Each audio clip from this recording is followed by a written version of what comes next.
Welcome to QuickSpeak the English podcast for learners all around the world. Today we're going on a deep dive to explore something really interesting. The difference between love and comfort in relationships. Oh, It's a question I think a lot of us ponder at some point. Are we truly in love? Or are we just comfortably settled? that is a really insightful question. Yeah. And it can be tricky to figure out because love, that deep emotional connection with someone can actually feel very comfortable. Yeah. But the comfort of a long-term relationship, with its familiar routines and shared history, can sometimes be hiding a lack of that real romantic spark. Right. So it's like those two ideas, love and comfort, get kind of all mixed up, and it's hard to know which one is really at the heart of our relationships. How can we untangle those? How can we start to see the difference? What are some clues that might suggest that a relationship is leaning more towards comfort than genuine love? Well, one important sign to look out for is a change in the way you communicate. Instead of having those deep, meaningful talks that you likely had in the beginning, you might find that your conversations become more superficial, Okay. focused on everyday tasks and logistics rather than emotional connection. So instead of sharing dreams and aspirations, it's more about, did you pick up the groceries, or whose turn is it to do the dishes? Exactly. And what's interesting is that this shift often happens so slowly that couples might not even realize it's taking place. Another clue is when you start taking each other for granted. Remember those early days when you cherished every little thing your partner did? Oh, yeah. Over time, those gestures of appreciation and kindness can unfortunately start to fade. It's like we switched to autopilot, especially when life gets busy and demanding. Yes, exactly. And as those expressions of love decrease, so can physical affection. Hugs become quick and routine, holding hands less frequent, and intimacy, both emotional and physical, begins to diminish. This can be a sign that the relationship is becoming more about comfort and familiarity than that initial spark of love. So if we notice those signs, less communication, less appreciation, less affection, does that automatically mean that love has disappeared? Not necessarily. Sometimes these changes are a sign that the relationship needs a little care and attention, a bit of a boost to bring back the connection. However, it's important to pay attention to these signs. They could indicate a deeper issue, a state of emotional complacency, Yeah. where you're comfortable but not truly fulfilled. Let's delve deeper into that. Mm-hmm. What does emotional complacency actually look and feel like in a relationship? And what could happen if it's ignored? Imagine a couple who've been together for quite a while. They have a comfortable routine, but their conversations rarely go beyond surface-level topics. They might say, "I love you," but the words lack depth and heartfelt meaning. They've stopped being curious about each other's inner world and have stopped truly seeing each other. It sounds almost as if they've become more like roommates than romantic partners. That's a very good observation, and that's precisely where the problem lies. This emotional complacency can have a significant impact on the relationship. It can lead to feelings of loneliness even when you're together. Wow. It can erode self-esteem and create resentment as needs go unmet. It almost feels like a natural progression. You know, the longer you're with someone, the more likely you are to fall into routines and lose that initial excitement. That's a common misconception. While it's natural to develop routines in long-term relationships, those routines don't have to mean stagnation or a loss of connection. The key is to find a balance between the comfort of familiarity and the genuine connection that keeps the relationship vibrant. So how can we find that balance? How do we know if we're genuinely in love or just comfortably settled? That's the core question, isn't it? It requires us to be honest with ourselves, take some time to reflect on how you feel when you're with your partner. Do you feel truly seen, understood, and accepted? Do you feel supported in your personal growth? Those are really important questions to consider. And I think another crucial difference between love and comfort is the effort we're willing to put in. Are both partners actively working to make the relationship thrive? Absolutely. Love is not passive. It requires effort, especially as time goes on. It's about choosing to make your partner a priority, to be there for them, even when it's inconvenient or takes you out of your comfort zone. It's about being present, both physically and emotionally. So let's say someone realizes that they might be more comfortable than in love. What are their options? Is it a hopeless situation? Or can that spark be rekindled? There's always hope, but it starts with acknowledging the situation and being willing to work on it. One of the most powerful ways to reignite the spark is to bring back that sense of curiosity. Start asking your partner questions again. Really listen to their answers. And make an effort to see them with fresh eyes, as if you were getting to know them all over again. It's about remembering why you fell in love in the first place. Exactly. What were those qualities that drew you to them? What did you admire? What made you excited to be with them? And don't be afraid to try new things together. New experiences, especially those that take you both out of your comfort zones, can create a sense of adventure and bring back that feeling of excitement. It's about actively connecting, creating new memories, and making the relationship a priority. That leads perfectly into our next point. What happens when that spark fades? And how do we recognize the signs of diminished intimacy? Diminished intimacy, both physical and emotional, can happen gradually, but its effects can be significant. Imagine a couple who used to be very affectionate, but now rarely touch. They may share a bed, but they feel miles apart emotionally. Their conversations have become practical, and they no longer share their deepest thoughts and feelings. Sounds like they're living separate lives. Even though they're physically together, That's a good way to put it. And this lack of intimacy can be very isolating. It can lead to feelings of loneliness, sadness, and even depression. It can also damage self-esteem as you start to question your worth and attractiveness. because when you're not feeling connected to your partner, Mm. it's easy to start doubting yourself. Exactly. That's why it's crucial to address intimacy issues early on. If you're feeling disconnected, try to talk about it openly and honestly. Tell your partner what you need, and be open to hearing their needs as well. It might feel a bit awkward at first, but that vulnerability is essential for rebuilding intimacy. It reminds us that relationships require effort. They're not always going to be easy or effortless. You're absolutely right. Love is a verb, an action word, not just a feeling. It requires commitment action and the willingness to show up for your partner even when it's tough. So let's talk about the idea of settling. What are the signs that someone might be settling in a relationship? And how can they break free from that pattern? Settling is often driven by fear, especially the fear of being alone. It can show up in different ways, like lowering your standards. Oh, accepting behavior you wouldn't normally tolerate, and ignoring warning signs that are telling you to move on. It's like choosing the familiar, even if it's not truly fulfilling, over the uncertainty of the unknown. You've got it. And settling can be a trap. While it might offer temporary comfort, it can ultimately lead to unhappiness and resentment. If you find yourself in a relationship that isn't serving you, it's time to ask yourself some tough but necessary questions. What kind of questions should we be asking ourselves? Questions that delve into your core needs and desires. Ask yourself, does my partner genuinely enhance my life? Do I feel seen, heard, and valued? Do we have a shared vision for the future? These are big questions, and they can be scary to face. They can be, Yeah. but they're also incredibly empowering because the answers can give you clarity about what you truly want and deserve in a relationship. And sometimes the answer might be that it's time to leave, even if that feels frightening. That's true. It's important to remember that you have the power to choose. You don't have to settle for a relationship that's draining you or making you feel less than your best self. And that leads to a really important point. The difference between routines and genuine connection. How can we make sure that the comfortable routines of a long-term relationship don't overshadow that deeper spark? Routines often get a bad reputation, but they're not inherently bad. Routines can bring stability, predictability, and a sense of shared history. The key is to make sure those routines don't replace true connection. So how do we strike that balance? It's about being intentional.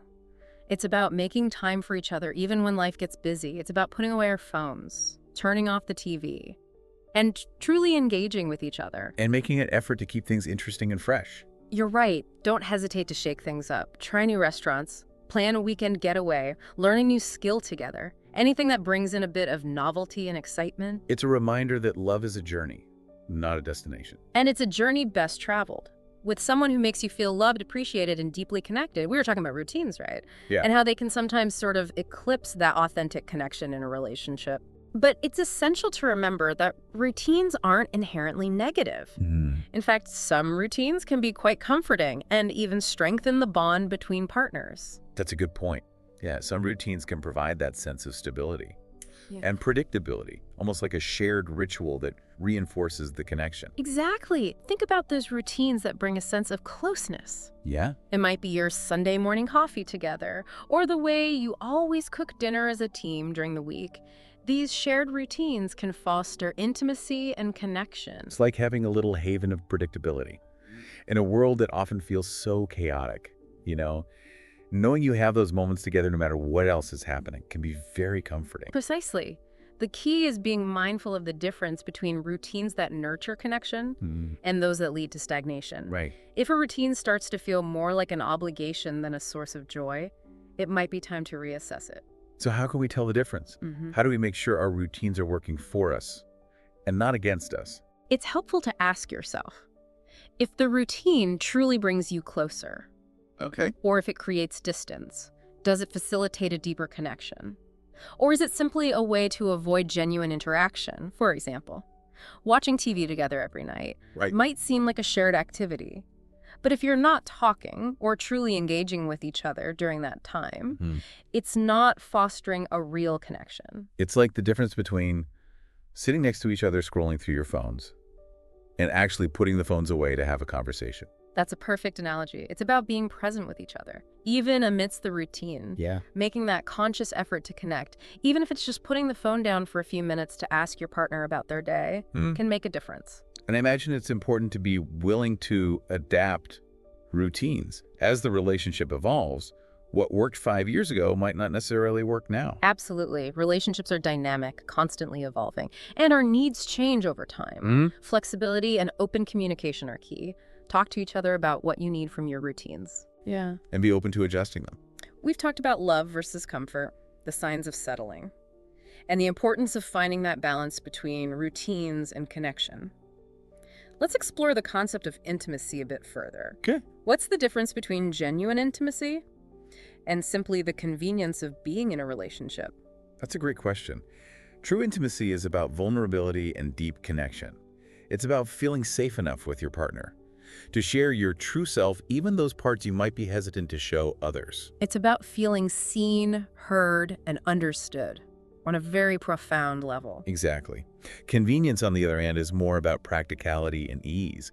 It's about having someone to share the chores with, Right. someone to accompany you to social events, someone to rely on for practical support. It sounds like the difference between having a partner and having a roommate. You've hit the nail on the head. While convenience can be a nice aspect of a relationship, it should never be a substitute for true intimacy. In fact, sometimes the convenience of a relationship can mask a lack of genuine connection because it's easy to get so caught up in the day-to-day routines and responsibilities that we forget to nurture that deeper connection. That's right. We get busy with work errands, family obligations, and before we know it, we're just going through the motions, existing alongside each other rather than deeply connecting. So how do we prevent that from happening? How do we cultivate and maintain intimacy in a long-term relationship? It begins with making intimacy a priority. Okay. Just like we schedule time for work, exercise, and social events, we need to intentionally create space for intimacy. It might sound a bit unromantic, but sometimes it's necessary to actually schedule that time together. And by intimacy, we're not just talking about physical intimacy. right? Absolutely not. Emotional intimacy is equally important, if not more so. It's about setting aside time for those heartfelt conversations, Yeah. for sharing your thoughts and feelings, and for truly listening to your partner. And being fully present in those moments, putting aside distractions, and focusing on each other. Precisely. It's about creating a space where both of you feel safe to be vulnerable, to open up and to connect on a deeper level. And I imagine it's important to remember that intimacy is built over time. It's not something that happens overnight. You're absolutely right. Intimacy is a process that requires patience, effort, and that willingness to be open and vulnerable. But the rewards are incredibly fulfilling. A genuinely intimate relationship is one of the most enriching and rewarding experiences life has to offer. Let's say someone is listening to this, and they're feeling uncertain about their relationship. Okay. They're not sure if they're truly in love. Yeah. Or if they're staying because it's comfortable or convenient. What advice would you give them? I would encourage them to engage in some honest self-reflection. Ask themselves questions that get to the core of what they truly want and need in a relationship. Questions like, does my partner bring out the best in me? Do I feel happy and fulfilled when I'm with them? Do we share similar values and life goals? Those are powerful questions, and they can be challenging to answer truthfully. But it's crucial to remember that we all deserve to be in relationships that bring us joy and fulfillment. Absolutely. We don't have to settle for anything less than a love that lights us up, makes us feel alive, and inspires us to be the best version of ourselves. And sometimes the most loving act is to walk away. from a relationship that is no longer serving us. That's true. It takes courage to leave something familiar, even if it's not truly fulfilling. But it's important to remember that you deserve to be happy. Hmm. You deserve to be with someone who loves you unconditionally and supports your dreams and aspirations. And if you're feeling stuck or uncertain, don't be afraid to seek support. Talk to a therapist, a trusted friend, or a family member. Okay. Sometimes an outside perspective can provide clarity and help you make the best decisions for yourself. That's excellent advice. Remember, you're not alone in this. Many people grapple with these questions, and there are resources available to help you navigate these complex emotions. We've covered a lot of ground today, from the signs of settling to the importance of intimacy and the courage to walk away when necessary. Let's wrap things up on a positive note. Okay. For those who are in long-term relationships and want to reignite that spark, what advice do you have? There are so many ways to rekindle passion in a long-term relationship. One of the most effective strategies is simply to make time for each other. Schedule regular date nights. Even if it's just staying in and cooking dinner together, put those phones away, turn off the TV, and truly focus on connecting with each other. It's about being present both physically and emotionally. And I think it's also important to continue learning and growing together as a couple. Absolutely. Take a class together, explore a new hobby, even just read the same book and discuss it. Anything that keeps you engaged and intellectually stimulated as a couple. And never underestimate the power of physical touch. Holding hands, cuddling, or even just a quick hug can release oxytocin, which is that bonding hormone, and create a sense of closeness. That's a great point. And don't forget to express your appreciation for each other. A simple thank you or I love you can go a long way in strengthening the bond. It's about making the effort even when we're tired or stressed, because the rewards of a loving and connected relationship are immeasurable. And remember, relationships are a journey, not a destination.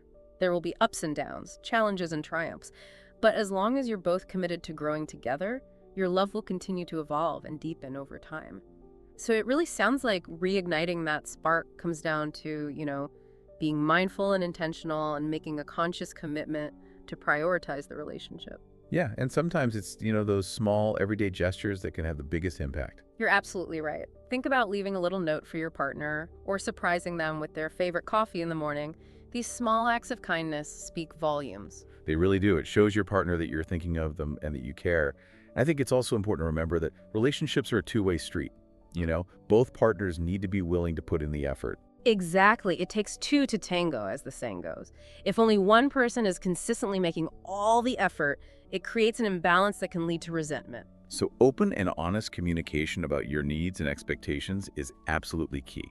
Communication is the foundation of any healthy relationship. It's about being vulnerable and sharing your feelings, your fears, your desires. And it's about listening with an open heart, truly hearing and understanding what your partner is saying. Yes, active listening is a vital skill in relationships. It's about putting aside your own thoughts and judgments and making a genuine effort to understand your partner's perspective. And sometimes that means having difficult conversations, but even conflict, when approached with respect and empathy, can be an opportunity for growth. Conflict is inevitable in any relationship. It's how you handle conflict that determines whether it will strengthen or weaken your bond. Let's shift gears a bit and talk specifically to our English language learners. Today, we've been talking about some complex ideas related to relationships. Words like complacency, intimacy, and vulnerability might be new for some of you. Don't worry if you don't understand every word perfectly. The important thing is to keep practicing your listening skills, and we have some great resources to help you. That's right. On our website, you'll find a vocabulary list with definitions and examples of all the key words we used today. You can also find exercises to help you practice using these words in sentences. So if you're ready to take your English skills to the next level, be sure to check out the link in the description below. And remember, learning a new language is a journey, just like building a strong relationship. It takes time, effort, and patience. But the rewards are immeasurable. Being able to communicate effectively in English opens up a whole new world of possibilities. So keep practicing, keep learning, and keep exploring the beautiful world of language. And speaking of exploration, let's wrap up our deep dive into love and comfort. What are some key takeaways for our listeners today? What do you hope they'll remember from this conversation? First and foremost, I want our listeners to remember that relationships require effort. Love isn't just a feeling. It's a choice we make every single day to prioritize our partner and nurture our connection. And comfort isn't necessarily a bad thing. It's what makes a relationship feel like home. But we need to be mindful that comfort isn't masking a lack of true intimacy or a genuine connection. That's a crucial point. Comfort can be a wonderful aspect of a relationship, but it shouldn't come at the expense of passion growth and that deep connection we all crave. And finally, I hope our listeners will remember that they deserve to be in relationships that bring them joy, fulfillment, and a sense of belonging. If they're not experiencing that, they have the power to make a change. Beautifully said. We all deserve to experience love that is authentic, fulfilling, and inspiring, and we have the power to create that for ourselves, both in our relationships and in our lives as a whole. Thank you for joining us on QuickSpeak. We hope this deep dive into love and comfort has given you some valuable insights into the dynamics of relationships. For more English learning resources, including vocabulary lists and exercises related to today's episode, visit our website in the description below. Don't forget to subscribe to QuickSpeak for more engaging discussions that will help you master the English language. We'll see you next time. Happy learning.